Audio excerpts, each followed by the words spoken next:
यशोमती मैया के नंद लाला। मैंने आप सबको एक बहुत आवश्यक सूचना देने के लिए बुलाओ है यहाँ। आज मैं कान्हा के पीछे पीछे वन गई थी। वहां मैंने कछु ऐसा देखो है जिसकी कल्पना करना भी असंभव है। मैंने बहुत विचित्र मानव देखो वहां, जो मानव जैसा भी ना था। जो भी था ना, साधारण जीव तो ना था। पर जसोदा, ऐसा कैसे संभव हो सकता है? क्या बुद्धि लगाई है यशोदा ने। मेरे सामने एक ना चली तो अब गोपियों को अपनी योजना में सम्मिलित कर रही है। आप तो मेरा विश्वास करो मौसी, मैं सच्ची कह रही हूं। उसका तो सर भी विचित्र था।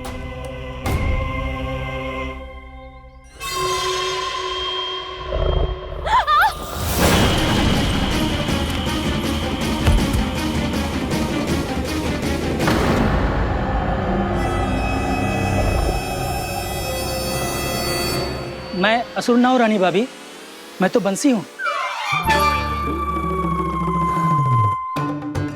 बंसी, तू यहाँ क्या कर रहा है? रानी भाभी, कान्हा ने ये पोटली और मटकी देके भेजो है ताकि आपको पता चल जाए कि उन लोगों ने भोजन कर लिया है और वो सब सुरक्षित भी है। तू उन्हें अकेला छोड़ के यहाँ आ गया है और ये भी कह रहे हो कि वो सुरक्षित है। इतनी भी क्या शीघ्रता है वत्सासुर? ये जाल है, इसका छल है, पर मैं इसके बहकावे में नहीं आऊंगा।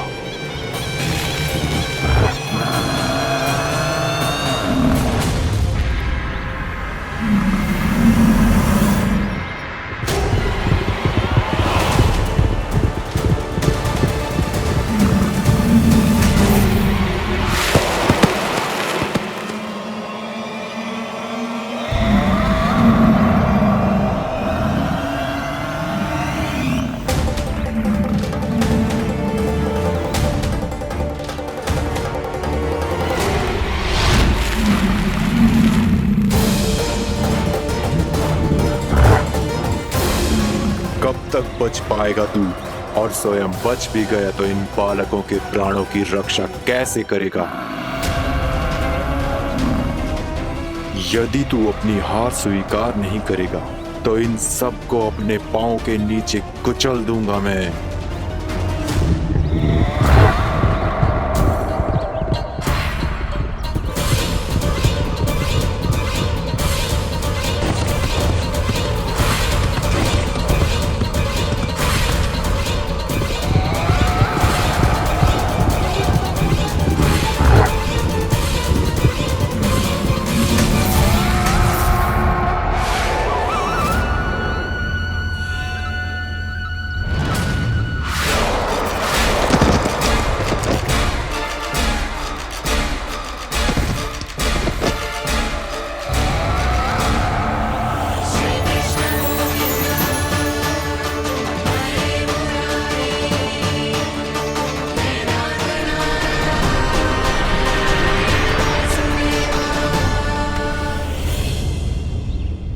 उलझन में क्यों प्रमिला?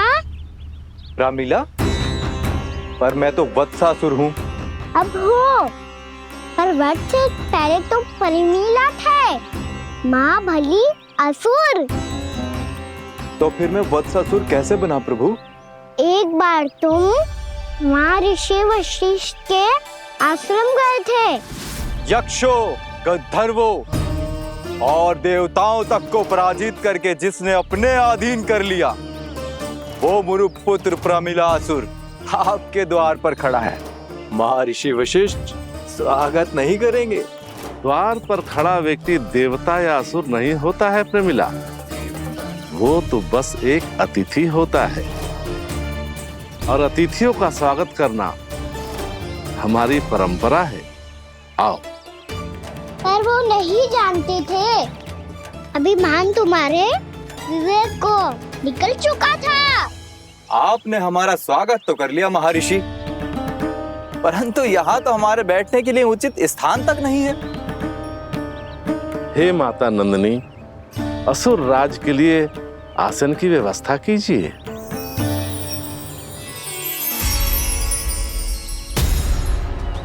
विराजिए असुरराज।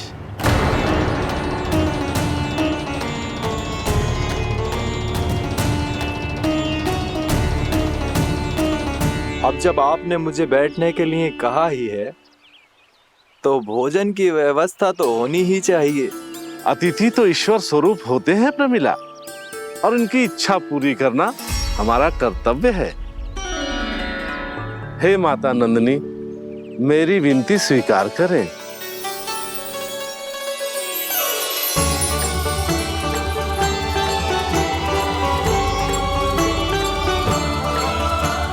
आरंभ करो प्रमिला।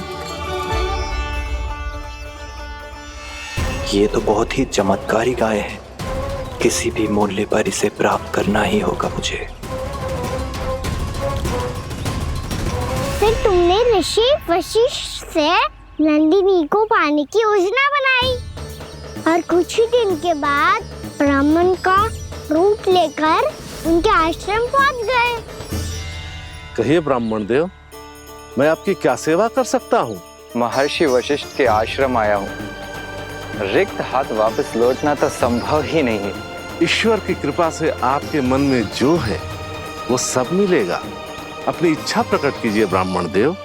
तो महर्षि, ये गाय मुझे दान में दे दीजिए। गाय मुझे दान में दे दीजिए। किस सोच विचार में पड़ गए महर्षि? क्या आप ब्राह्मण की इच्छा पूरी किए बिना ही उसे आश्रम से लौटा देंगे? किंतु इस ढोंगी के कुचक्र में मत फंसिए महर्षि। ये ब्राह्मण नहीं, असुर प्रमीला है, जो छल में मुझे आपसे छीनने आया है। छल? मेरे साथ छल करता है दुष्ट? तुझे इस कपट का दंड अवश्य मिलेगा। माता नंदिनी, इसके कुकर्म का फल दीजिए। तूने एक दिव्य गाय को पाने के लोभ में अपना वेश बदला था। अब मैं तुझे श्राप देती हूँ, तेरा वेश सदा सदा के लिए बदल जाएगा। इसी क्षण से गाय का बछड़ा अर्थात वत्स बन जाएगा तू वत्सासुर, बन जाएगा तू वत्सासुर। ये क्या हो रहा है मुझे?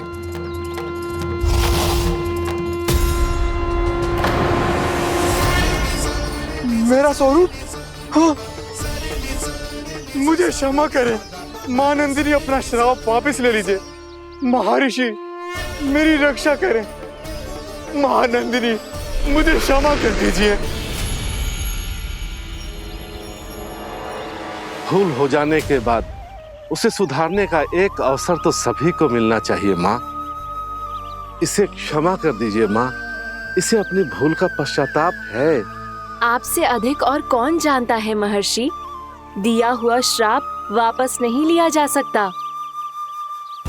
पर मैं तुम्हें वरदान देती हूँ, तुम्हें वत्सासुर के रूप में केवल द्वापर युग तक रहना होगा। उसके बाद स्वयं प्रभु श्री विष्णु के अवतार तुम्हें मुक्ति प्रदान करेंगे।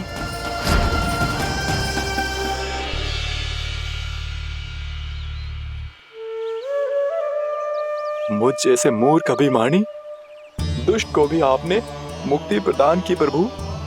जब भी किसी को अपनी भूल का आभास होता है, वो उसी क्षण क्षमा पाने की योग्य बन जाता है। और जिसने वर्षों तक पश्चाताप भी किया हो, उसके लिए तो मुक्ति का मार्ग भी सहज खुल जाता है।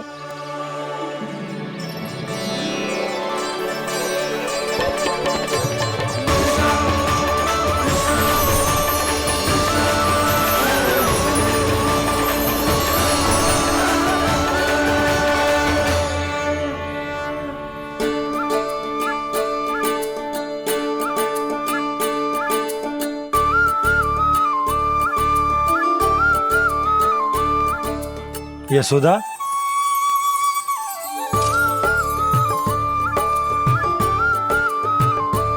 यशोदा, कुम्हार के यहाँ से दीपक ले आए हूं। हर बार की भांति इस बार भी पूरा गांव दीपों से जगमगा उठे हो।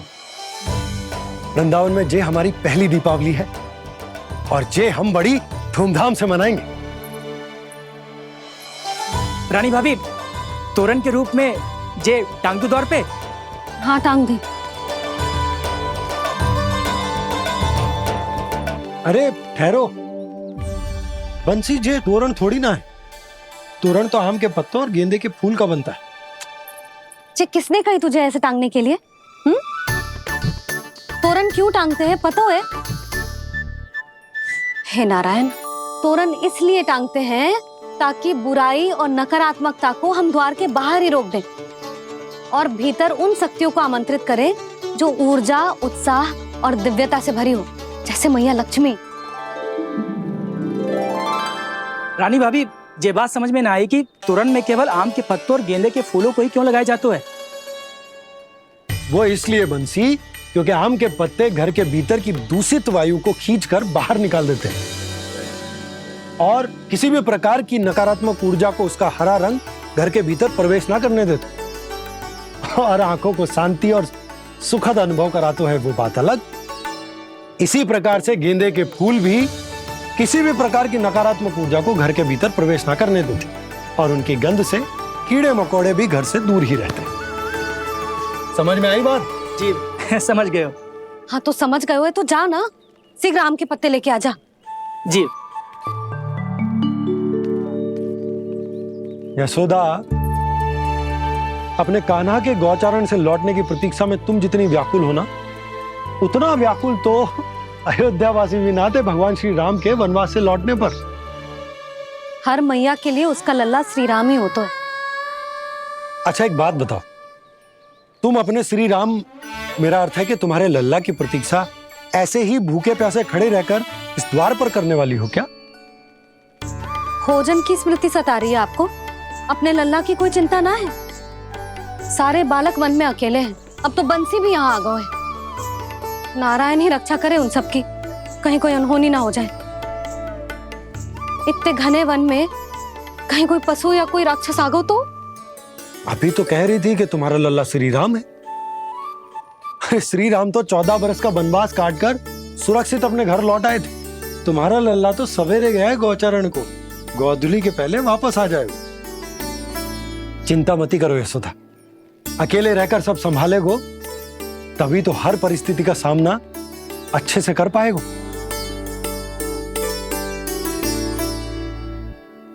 कान्हा,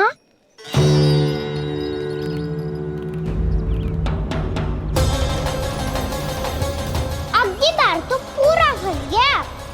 अब इस स्थिति को कैसे संभालूं? जी कैसे हो? जी वच तो हमारो ना है। जी वच तो है ही ना। जी तो एक बहुत भयानक राक्षस लग रहा है। राक्षस?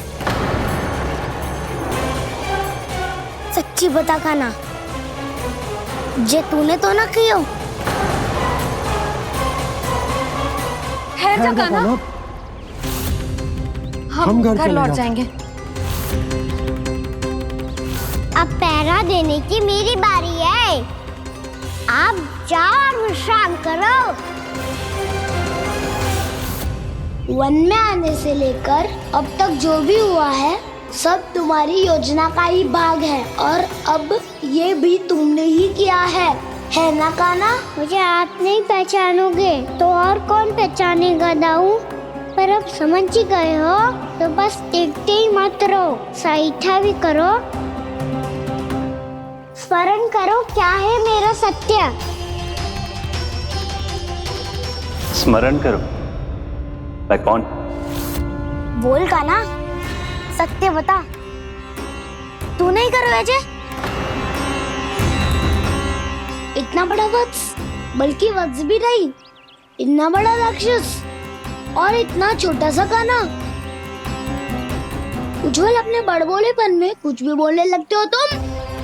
भला कान्हा में इतनी शक्ति कहाँ जो इतने बड़े राक्षस की ये दशा कर पाए? तो फिर ये किसने करो जे? ये कार्य तो बस श्री नारायण ही कर सकते हैं, है ना कान्हा?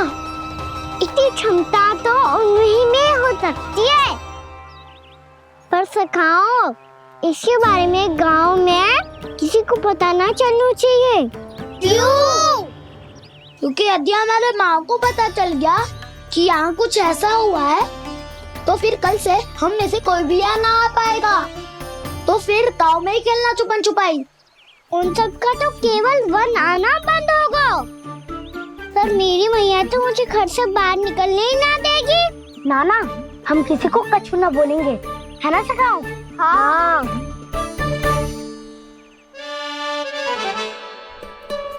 क्या होगा हो सकता? तो हाँ क्यों ना कह रहा है?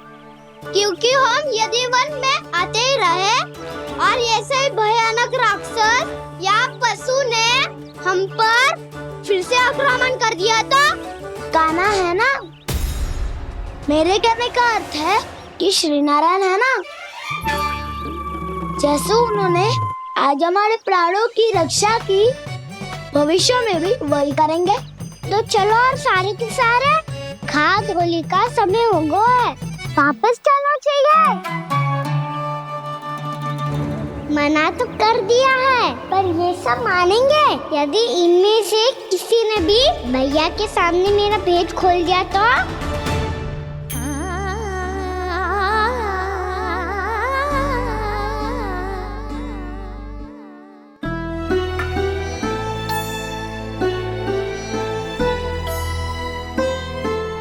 यशोदा, आओ कछु खा ले। मैं अब और प्रतीक्षा ना कर सकती, मैं जा रही हूँ। भूखी जाओगी? हाँ। और जब कान्हा पूछेगो कि मैया आपने भोजन कियो कि ना, तो क्या कहोगी? जब उसे पता चलेगो कि उसकी प्यारी मैया उसके बिना भोजन ही ना करती, तो वो स्वयं भी भोजन ना करेगो, पूरे दिन भूखा रहेगो। यही चाहती हो तुम? कान्हा के लिए भोजन कर लो, फिर मैं स्वयं लेकर चलूंगा तुम्हें कान्हा के पास।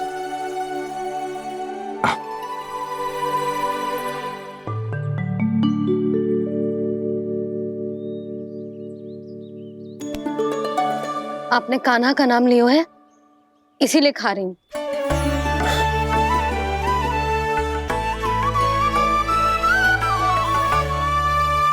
तो जय कृष्ण के नाम को। जय बात। और जय वाला यशोदा, नीलमणि के नाम का। अरे नीलमणि के नाम का मान ना रखोगी तो उसे लगेगो कि ये कृष्ण कान्हा जैसे नए नाम आ जाने से उसका पुराना नाम फीका पड़ गो। स्मरण है ना तुम्हें कि कान्हा के नामकरण से पहले नीलमणि नाम ने हमारा कितना साथ दिया? तो जे तो खाना पड़ेगा। हाँ। बस। और जे अपने नटखट मुरलीधर कान्हा के लिए। आपने पूरा भोजन करा दियो, अब चलो, ले चलो मुझे उसके पास। आपने कही थी ना? हाँ यशोदा, ये लो।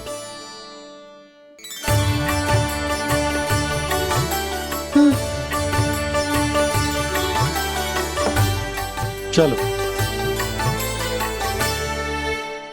हमने तो वापस न लौटने का वचन दिया था अपने लल्ला को। मैं तो मैया हूँ, ममता में आके अपना वचन भूल जाती हूँ, पर गोपराज तो अपने वचन के पक्के हैं। जे इतनी शीघ्र कैसे तैयार हो गए?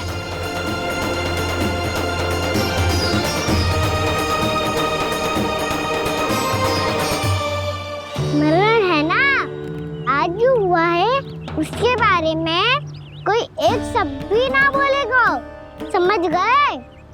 हम तो समझ गए कान्हा, और हम बताएंगे भी ना। पर इसकी मृत्यु देखकर क्या करें?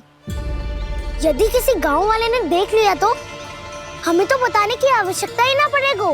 चिंता मत करो, श्री नारायण सब संभाल लेंगे।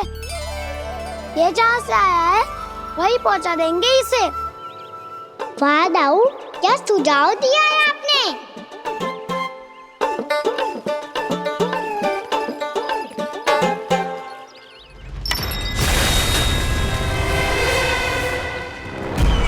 देखना तुम दोनों, जो कोई नहीं कर पाया वो वत्सासुर करके दिखाएगा, बद्ध कर देगा मेरे उस शत्रु का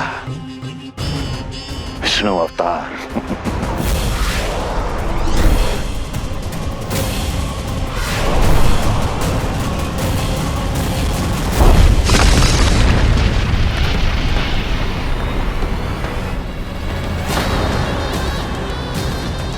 वत्सासुर! वत्सासुर!